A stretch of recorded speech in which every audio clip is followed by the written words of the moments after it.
not mentioned your name.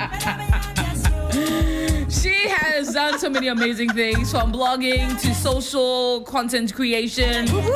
She has cooked for many a person, international gigs. Is one of the big, when we talk about proponents of pushing the Ghana Jollof agenda, you cannot mention it without mentioning Chef Joyce JB, aka Mukasa Chick. Hi, Joyce. I know her as Mukasa Chick, honestly, and it's how you were able to turn traditional into contemporary. Like, you would use the very innovative ways of cooking. You put it out on social media, and it made cooking Ghanaian food good at a point in time that people were not really, big on content creation in the food industry. Hello, Mukasa. How you feeling? I'm good. I took a cup of coffee. Charlie? You didn't go to bed early? No, I was at Kitchen Wars. So. Yeah, so you're going through it, but God is good. But how's 2025 been like for you? I think it's been good. I've been working on a number of projects, so I'm having a lot of fun.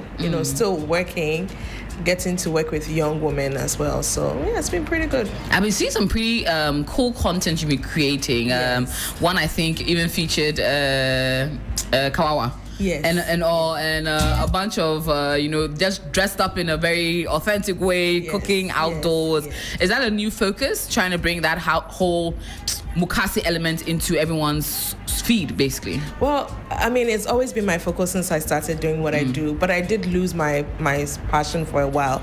So it's also like a personal journey, trying to get back into the groove. But this time I'm taking people along with me.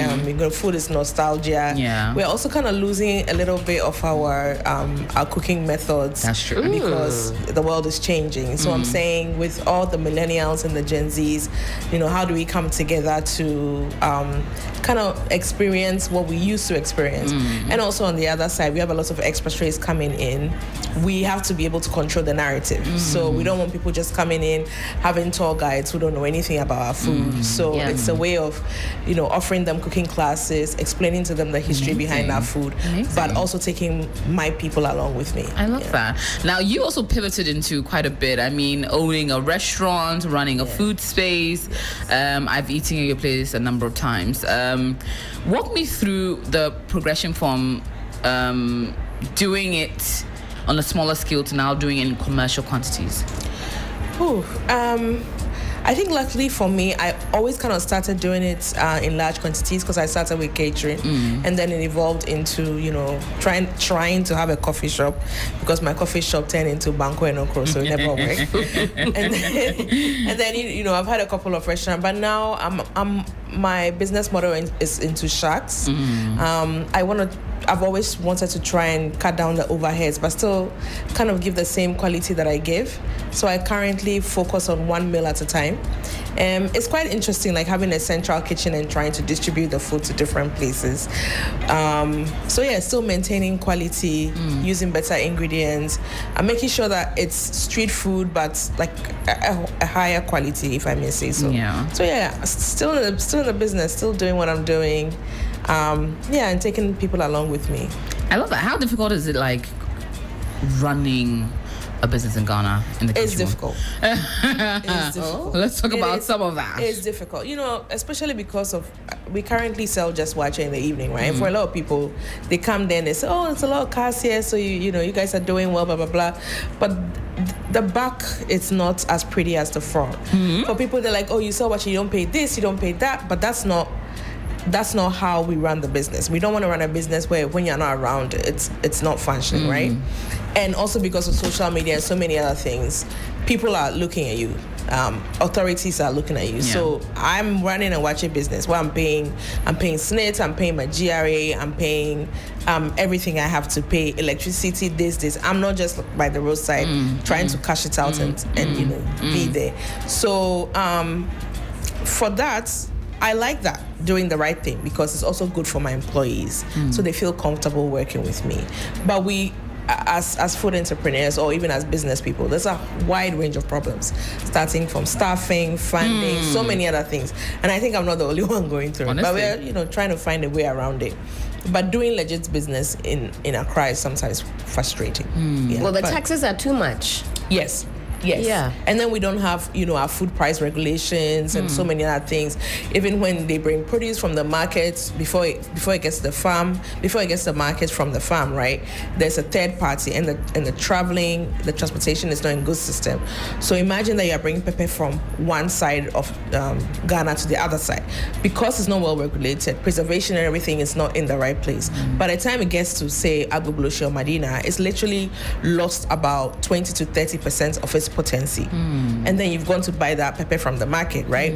So on Monday your pepper is hot, on Tuesday your pepper tastes different, on Wednesday your pepper seller has like camphor in her pepper, and we don't have regulation on prices as well. So it's like if you have a profit margin of say 50%, by the end of the year it would be going down. And for some food people like us, you're selling a product which is based on nostalgia and a certain price point. Like you can't raise wache to wherever, so you can't compete with KFC or Burger King, because if I bought a burger at 85, it's okay because it's kind of an aspirational food, right? Nobody would come and buy my wache at 80. Even if they bought it at 80, what is the purchase frequency? They can't come Monday to Saturday. They can only come 2-3 days. Yeah. So your profit margin keeps reducing from time to time, but we are still here. Charlie, not the easy, dynamics are crazy. Thinking about especially like you said, you're on social media, so they know exactly where to find you. You're trying to do the right thing. That means that you're, playing by the book, and that means that you're paying a lot more. Yes. So it looks very shiny and glamorous from the outside, but in reality, it's biting. Yes. But the people who take your wache to the abroads. Yes. Yes. Is that in of itself like a separate arm of the business? Mukasi chick by A. I love that. Well, we call it a travel pack, and the idea came because I realized that like every time you travel, you can literally eat your own food on the flight, right? And I said, okay, if you can eat your own food on the flight, you can definitely take like the food to the house. It can get to the house. So I started looking at like forms of preservation. How do we preserve the food such a way that it doesn't spill in the bag and it doesn't smell, and then the tram dog can pick you up at the airport. So we're looking at different ways of doing different things, and we finally found that we can vacuum sealing is one of the best forms of preservation. So that's the method that we use for our travel packs. And to be honest, I think our packs have gone to places I've never been. How far? It's well traveled than I am right now. How far have you had? Someone's taking your wachi to, or someone is taking your wachi to. Let me guess, Australia. Oh, it's already been. It's already been. Look at that. Scotland. I think US and UK is like one of our the popular most. routes. Yeah, the States is really, really there. It's been to different places and some African countries. I like that when it goes to African countries. Yeah. Would you ever consider opening up shop somewhere else on either the continent or in the world? I think, that's really one of my goals, especially on the continent. Like it's one, especially with our shito. I think the shito is the best thing ever to happen to Ghana. True. So it's one of the dreams to be able to have like shito in other countries. Also making it with the kind of produce that they have. So chilies also differ from different That's regions true. to regions. Yes. So that it's more relatable to their palates. But yes, definitely. I like that because I like that you mentioned shito, but shito has become sidelined. Yes. in the grand scheme of Ghanaian green pepper supremacy. It's becoming quite big because everyone is using green pepper now. You order spring rolls and then they give you green pepper. And you're thinking, what's going on? Price points kind of thing. Shito is very expensive to make. The shrimps, the dry herrings. It's very expensive to make. Wow. Green pepper is.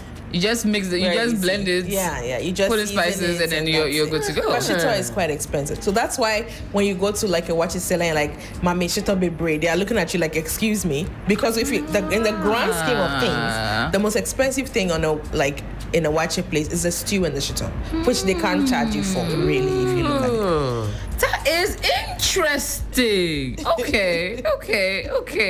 It still won't stop me from asking for plated shito and stew, but still interesting. Yeah. I mean, Because honestly, if I go and you don't give me plenty stew and shito, I'll come when I'm upset. I'm like, what's going on? How am I supposed to eat this? How am I supposed to eat this? Small. I'm like, what? And it's like the almost and then the oil, no, and then what kind of technique is? I just want charge us for the shit, charge us because what is Hey, this? slow down. Be very careful. AJ, please. Okay, I withdraw that comment. I withdraw that comment, please. No wonder. Okay, it makes sense. Yeah. Now moving on to taking Ghanaian cuisine to the rest of the world, and making it more relatable. As you rightly said, how can we achieve this? I think the Ghanaian cuisine is in itself right now is breaking a lot of boundaries. We have like a lot of food creators, chefs, cooks in different parts of the world who grew up in certain countries but have a Ghanaian background who are doing amazing things with our food and our ingredients. So it's gradually getting there. However, I don't think our focus should be intentionally getting Ghanaian food to the world. Our focus should be understanding our ingredients and how we use the stories and the history behind the food. That's what pushes any kind of cuisine into another place. Because think about migration. But I like it, no, people are traveling to the US, people are traveling to the UK, Ghanaians. When they get there, they want to take a little bit of their food with them because it reminds them of, So whether you like it or not, the food will be there. But what is going to be unique about the food?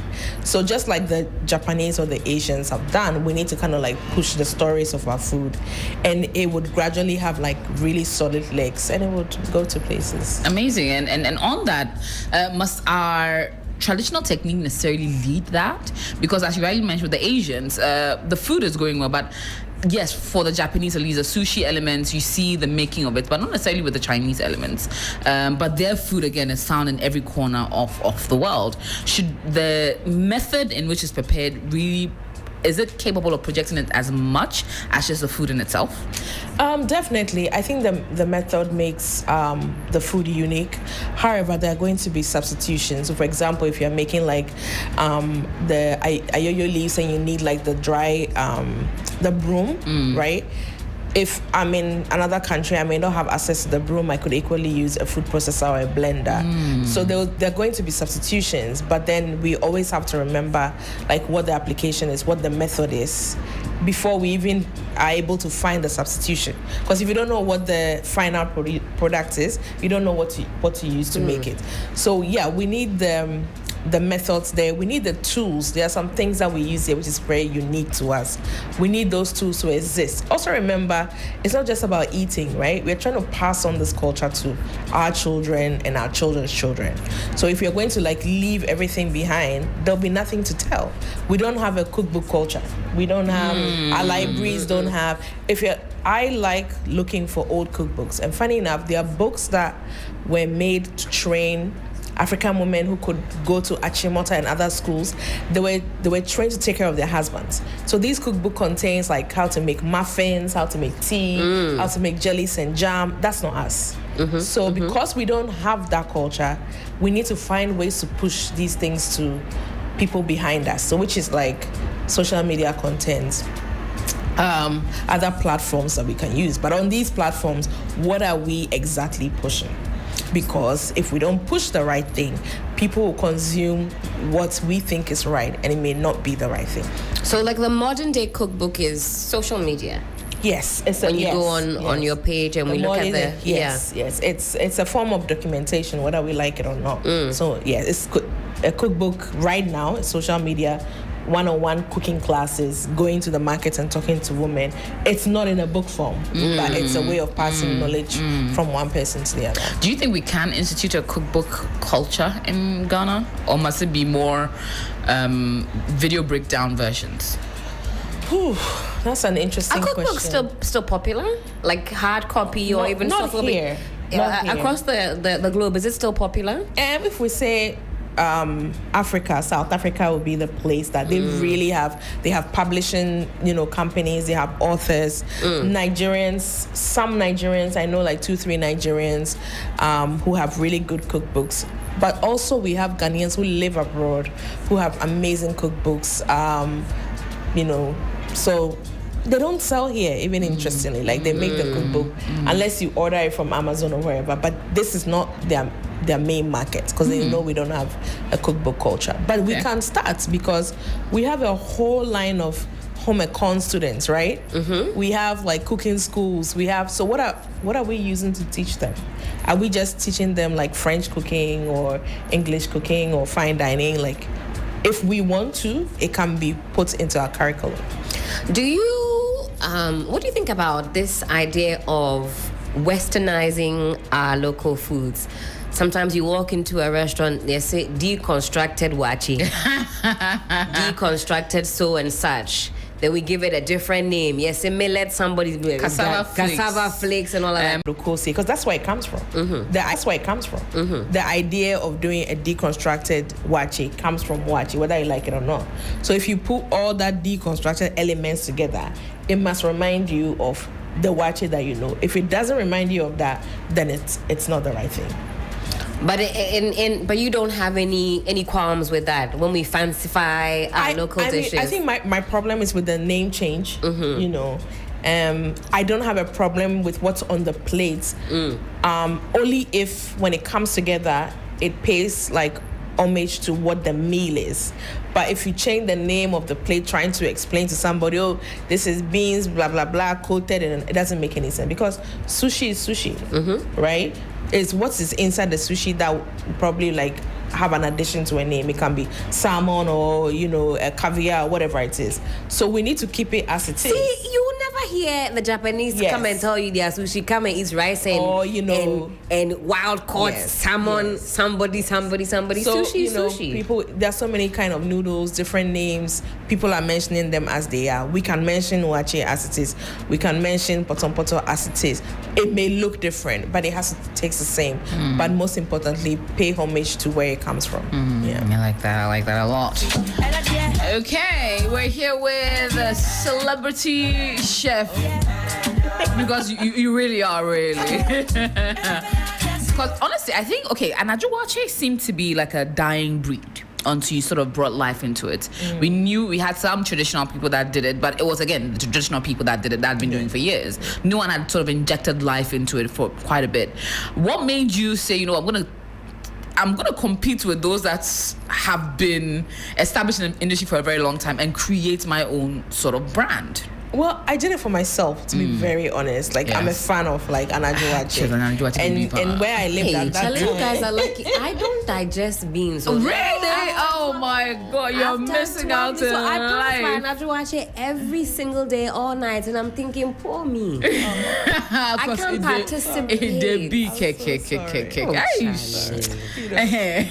So I wanted an Aj Akuoko where I lived in my environment, but I couldn't find it, and I said, you know what, I want to create this. I'm sure there are people like me who like this evening watches. So and I remember like a friend of mine, when I told him that, oh, you know what, I think I'm gonna stop doing lunch and do watch. It's like, oh Jay, you can't do that. People are gonna get confused about the brand. I was like, no, like I feel it that this is what's gonna happen. And we started it, and there are crazy people like me who like an Aj Akuoko. But you can also buy it and keep it in the morning. It's even better in the morning. Yes. Like okay, so that's what I do a bit. When you warm it in the leaf, it's really better in the morning. So for those who can't eat it at night, you can always eat it in the morning. Because that's what me and my sister used to do. We would buy some for the morning, and then we'll buy one that would split in the evening. Okay. So we don't eat too much. You get, and then so you have your evening one and the morning one.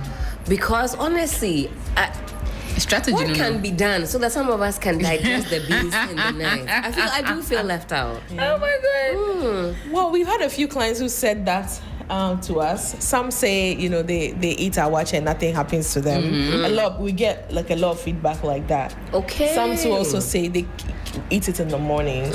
So maybe just to avoid that. Yeah, just to avoid that. But we've had a lot of clients who say, oh, when I eat beans elsewhere, I don't feel good. But when I eat beans from you guys, I still work. Okay. And an opening second branch. Oh, we already have a second branch. And you third branch. Wait, I was walking from opening from East Legon to now becoming Labone. in Labone. And then we are opening one soon as well. Where? on the UPS area. In Medina? No, very close to the new living room on that stretch. Got it. Strategically placed. Yeah, because now all the students can be able to get an Aj Akuoko themselves as well. Yeah. Okay. I like that. And also, I I guess in Labonia as well, you're close to nightlife. Yes. And then there's the club also. Yes, all right there, yeah. Right in the corner. Yeah. Is that where you get a lot of patronage as well? East Legon is our star branch. Oh, I Yes, see. because Yes. people would, I would move. Yes. Even though Laboni technically would be closer to me, I would go to East Legon. Yes, Okay. Legon is our Yeah. star branch. So you catch them when they've had few shots. Yeah, and the stomach is open. Yes, you know I mean, it's. the club operates very late. Our food is usually done by 11. Petition to have because but East Legon sometimes we I'll are- get there at like 9 and it's done. And it's done. Like petition to do actual Anajo all night watching because you can't be doing that to So we're us. starting it gradually. In December, we were trying to do like a 24-hour. Yes, so, please. Well, not Yes, 24, please. maybe like 12. Yes, so from the like time 6 the to about next- 6. yeah. Okay, because honestly, man, it was. You get there, you plan, be like, oh, it's 10. One chance time, then you rush there, you get there, and then, oh, Okay, and sorry, now, oh. oh man. The disappointment, you have to turn around and go home with it. And everything is, so what can I eat? But I want pepper. What do I do? And never doesn't give you heartburn. No, it doesn't. I sleep A1. Like, in fact, I probably eat it, and then Some like a of few us minutes are later, I am. suffering. Yeah, too bad for Sorry, you. sorry. Yeah. But Afro Connect. We are really excited to have you on as our guest judge for our 3FM Jollof Wars. Now, this is 10 different. Prepare your stomach.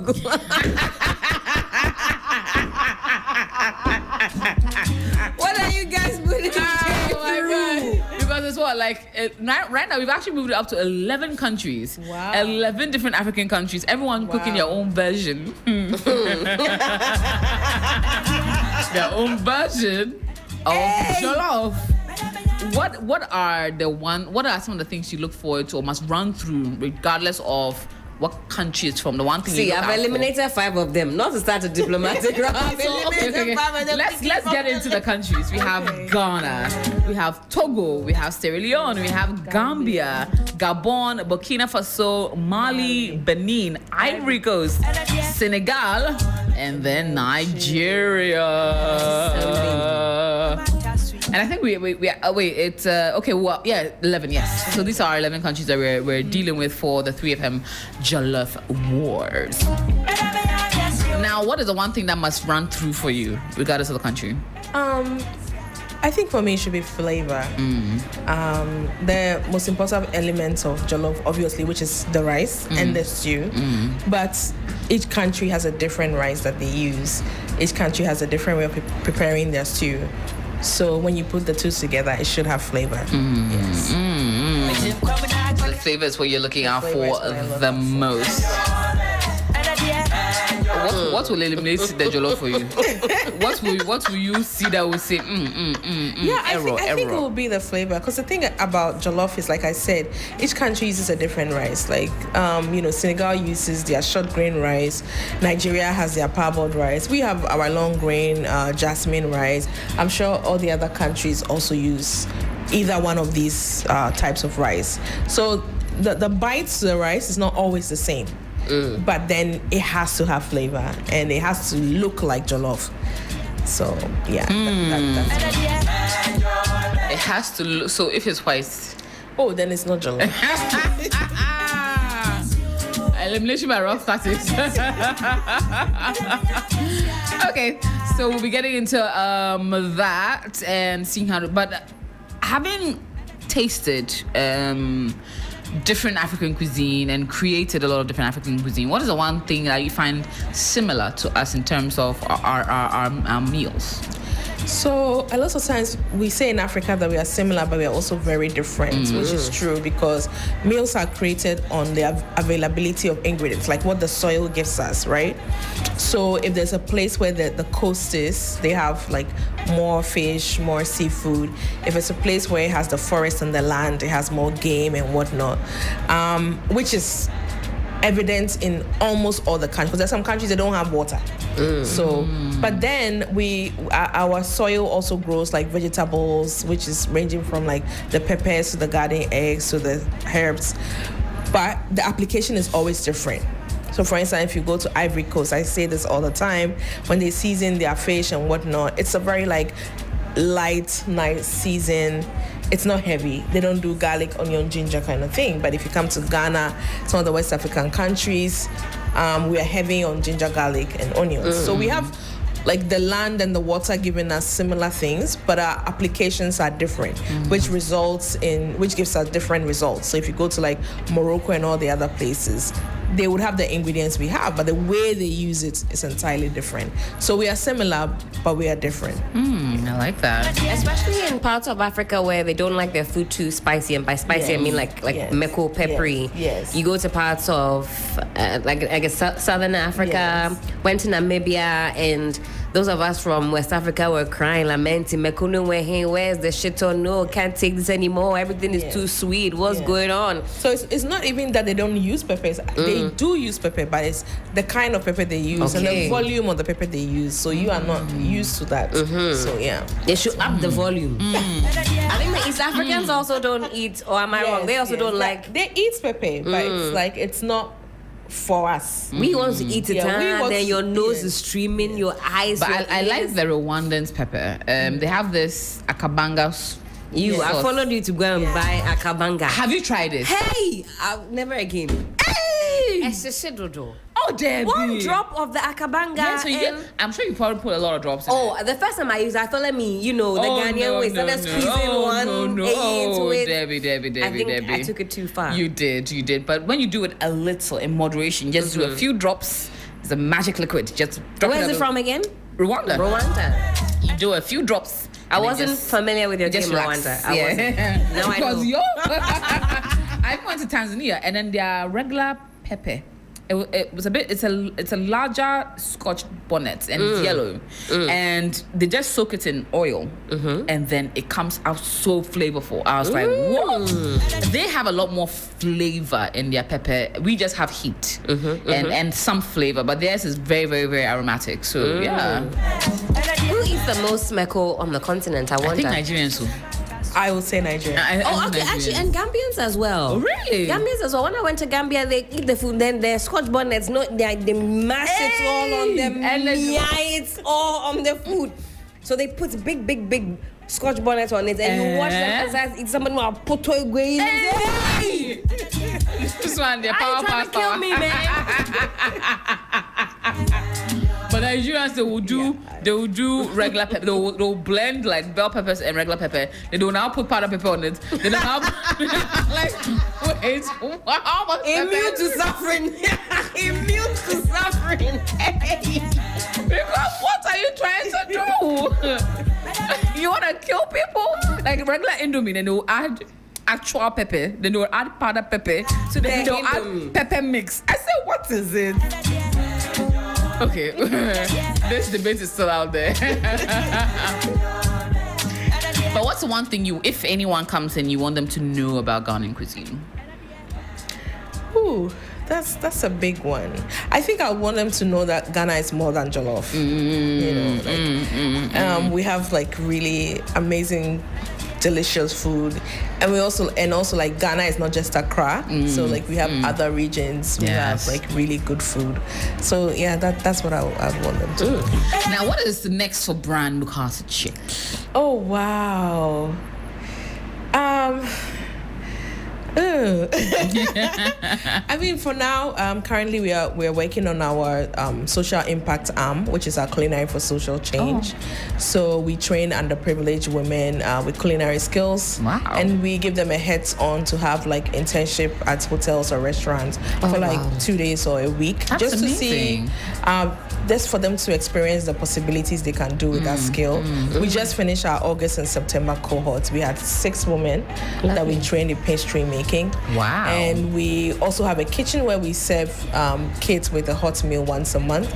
So we are hoping to make that more frequent, like every day serve about 500 kids, and also increase the number of women that we train. Yes. Amazing. And how can we all support Culinary for Impact, right? Yes. Social change.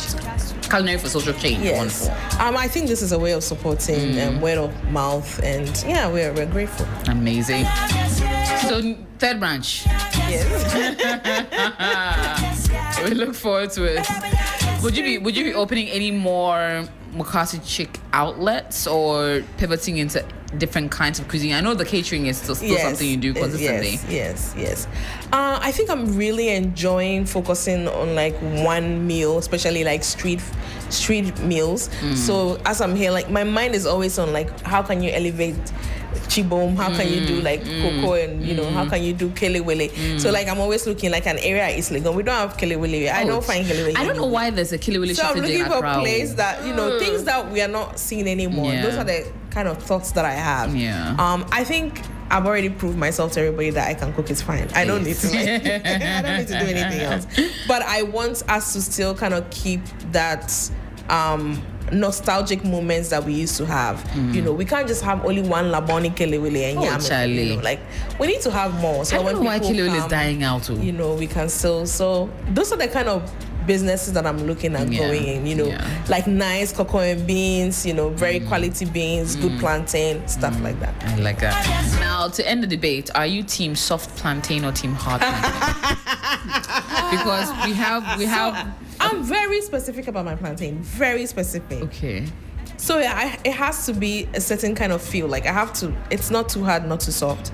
I don't like the end parts. Okay. It has to be it has to be the middle parts. It doesn't have to be fried chunky. It doesn't have to be fried super small, slim. So yeah, in between. I'm like, okay, at least you're not team hard. Team hard plantain all this the is way. team hard, and I'm team soft. I cannot. I think team hard plantain goes with a few things. There are some things that I would take hard. For example, like even roasted, I would do hard. Okay, even roasted, I want soft. Yeah. To be fair, even roasted, I want it must be a little. But like cocoa breakable. And beans kind of thing, I would do soft. Thank you. but not too soft. Very, very soft. Yeah.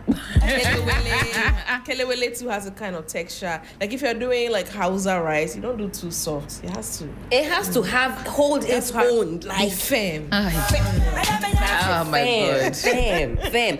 Otherwise, sometimes when the plantain is too soft, it's akin to like snorts, it jiggles. Wow. And then the inside spurts out. I cannot believe as you. a pimple. Wow. I'm literally wondering. Fellow Ghanaians, visualize this. I come to this side of the divide. Please, it's okay? team soft all the way. I mean, soft. Then you can and use your squishy. fork and knife, for And then example. when you're and you cut frying into it, and then you can Fork and load. knife, okay. Yeah. When you're frying it, it should be falling apart. Like that's the kind of Girl, one. you're bougie. It's so me? squishy. Yeah. Never. I want. Why are you thinking of plantain boats at this time? Plantain boats. No, just that's a plantain boat. Or when you stuff it. so it can hold its It own. can hold this It's Amazon. firm. Oh my Lord. Me, I want it so soft here that it sticks together. I'm like, you're No, so that tearing one it. is Oh different. my You don't even God. have that the caramelized type of cocoa, but and yes, snorts. It doesn't jiggle. It must jiggle. My cocoa must jiggle. It falls. This debate shall be continued another day because Team Hard will never win. Please try some ripe plantain in salads. It's really like just Salad. Yeah, it's really good. I tried. Wait, apple. what kind of salad? I tried apple in a salad. kind of salad. I am a convert. It was little chunks of apple, See, and I then can it was get like behind it was that. fresh, and it was it was crisp. I used to put dates in my salad. Yeah, dates it's very good as well. Dates in the salad. I don't Apple's very mind. good. Dates, Plantains. But the great. cocoa in the salad, I'm not It's too really good. sure. But it would be nice, oh. Security. I did that yesterday at Kitchen Wars. But it has to be soft. it gives it like a really sweet texture. So you fried it. You fry it. Okay. And you can cut it in cubes or I in like strips. that's roll true. it, And then really so good. like a lettuce salad or like a cabbage salad. I think a lettuce salad is good, or with kale, like a green. But how do you stop it from being? Is there protein in that kind of salad? It doesn't have to have protein. It can have protein or not have. No, because the cocoa will give you like that sweet. But how do you stop it from being soggy? You have to You eat it. drain the oil out like Quickly. You drain the oil out. Okay.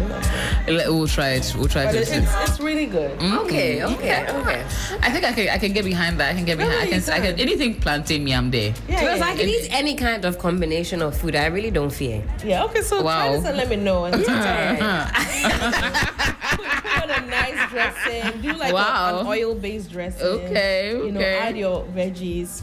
Put in the plantain. Yeah. I think I'll Even try if it that. has like even flavor like Kelly Willy, even the best. Okay, we have an expert here. A couple of years ago, 2020 to be precise, I went viral for simply sharing a meal I was eating: okra soup and pasta.